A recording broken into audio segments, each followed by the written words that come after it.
Once, upon a midnight dreary, while I pondered weak and weary over many a quaint and curious volume of forgotten lore, while I nodded, nearly napping, suddenly there came a tapping, as of someone gently rapping at my chamber door.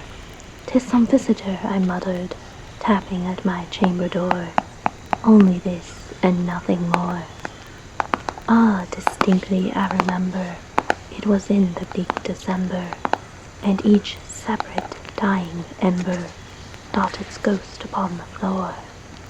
Eagerly I wished the morrow, vainly I had sought to borrow from my books surcease of sorrow, sorrow for the lost Lenore, for the rare and radiant maiden whom the angels named Lenore, nameless here forevermore. In the silken, sad, uncertain rustling of each purple curtain thrilled me, filled me with fantastic terrors never felt before, so that now, to still the beating of my heart, I stood repeating, "'Tis some visitor entreating entrance at my chamber door, some late visitor entreating entrance at my chamber door. This it is, and nothing more." Presently my soul grew stronger, hesitating then no longer. "Sir," said I, "or madam, truly your forgiveness I implore, but the fact is I was napping, and so gently you came rapping, and so faintly you came tapping at my chamber door, that I scarce was sure I heard you. Here I opened wide the door, darkness there, and nothing more. Deep into that darkness, peering, long I stood there wondering, fearing, doubting, dreaming dreams no mortals ever dared to dream before. But the silence was unbroken, and the stillness gave no token, and the only word there spoken was the whispered word, Lenore. This I whispered, and an echo murmured back the word, Lenore. Merely this, and nothing more. Back into the chamber turning, all my soul within me burning, soon again I heard a tapping, something louder than before. "Surely," said I, "surely that is something at my window lattice. Let me see then what thereat is, and this mystery explore. Let my heart be still a moment, and this mystery explore. 'Tis the wind, and nothing more."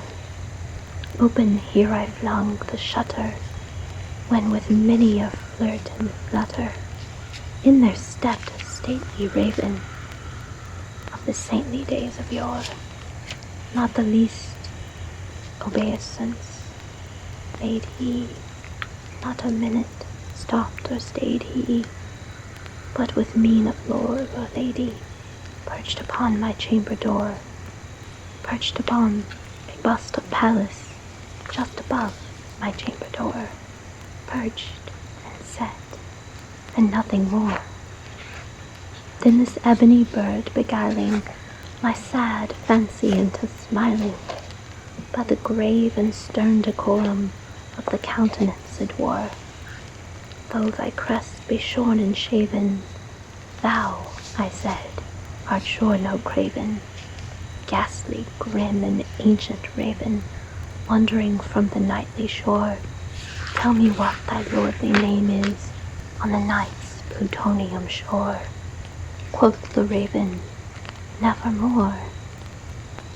Much I marveled this ungainly fowl to hear discourse so plainly, though its answer little meaning, little relevancy bore, for we cannot help agreeing that no living human being ever yet was blessed with seeing bird above his chamber door, bird or beast upon the sculptured bust above his chamber door, which such name as nevermore.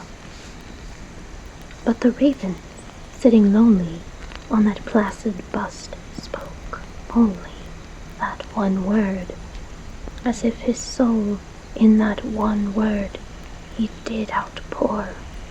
Nothing farther than he uttered, not a feather than he fluttered, till I scarcely more than muttered, "Other friends have flown before, on the morrow he will leave me as my hopes have flown before."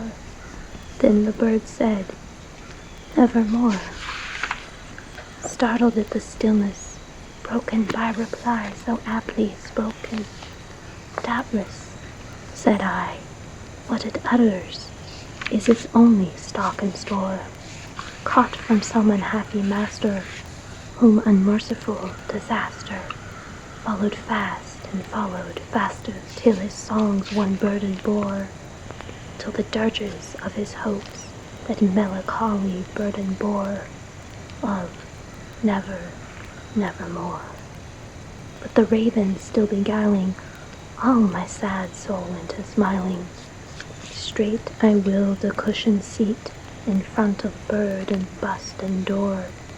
Then upon the velvet sinking, I betook myself to linking fancy unto fancy, thinking what this ominous bird of yore, what this grim, ungainly, ghastly, gaunt, and ominous bird of yore meant in croaking nevermore. This I sat engaged in guessing, but no syllable expressing to this fowl whose fiery eyes now burned into my bosom's core. This and more I sat divining, with my head at ease reclining on the cushion's velvet lining that the lamplight gloated o'er, but whose velvet violet lining with the lamplight gloating o'er she shall press, nevermore.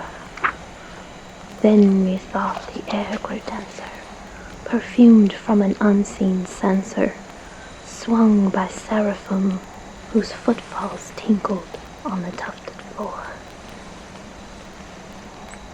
"Wretch," I cried, "thy God hath lent thee, by these angels he hath sent thee, respite, respite, and nepenthe from thy memories of Lenore. Quaff, oh quaff, this kind nepenthe, and forget this lost Lenore."